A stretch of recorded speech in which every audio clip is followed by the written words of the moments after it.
Bama Road to Banki Junction, Pulka, Liman Kara, Goza in Borno, and Madagali in Adamawa State meander through difficult terrain and harsh weather conditions, noting the features that provided safe haven for the insurgents, all now manned by the Nigerian army troops.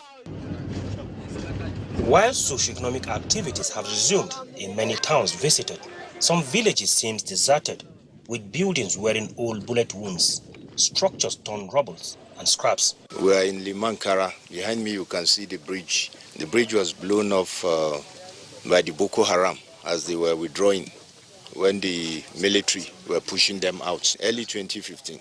And you can see there is some work ongoing to reconstruct the bridge.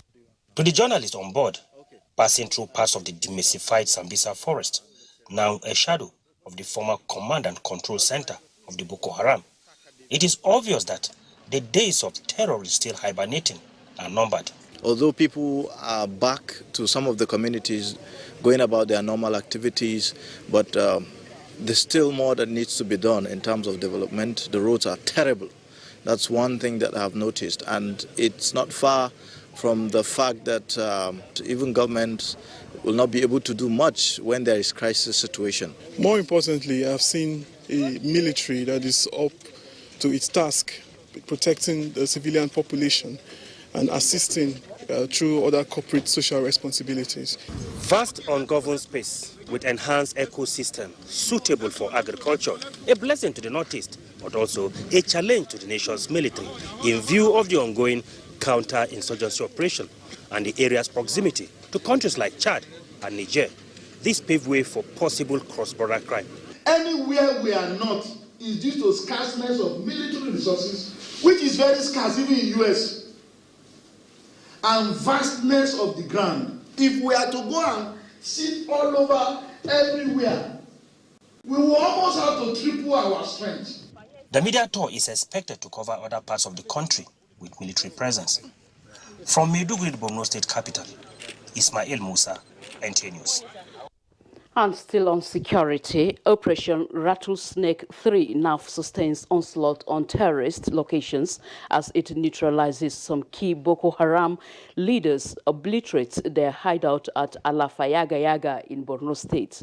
The sustained onslaught against terrorist locations in the northeast by the Nigerian Air Force under the auspices of Operation Rattlesnake 3 has recorded another major success with the neutralization of some key Boko Haram terrorists leaders at Alafayaga on the fringes of the Sambisa forest in Borno State. This was achieved on 8 February 2020 when fighter jets dispatched by the Air Task Force ATF of Operation Lafia Dole obliterated a compound in the settlement where the leaders had assembled for a meeting.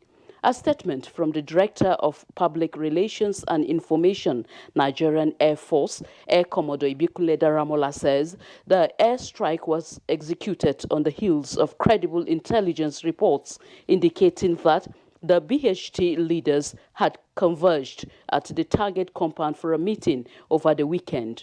Intelligence, surveillance and reconnaissance missions, which confirmed the meeting venue, also observed several BHT in and around other buildings in the vicinity of the compound. Bombs from the detailed attack aircraft scored accurate hits on the target, leading to the obliteration of the compound and surrounding structures, as well as the neutralization of their BHT occupants.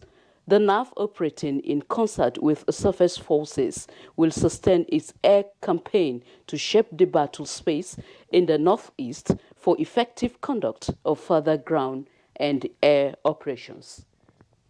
And out to sports, Serena Williams fails to advance to Fed Cup finals. Details of this and more with the Sport Desk. Ladies spanked Real Sociedad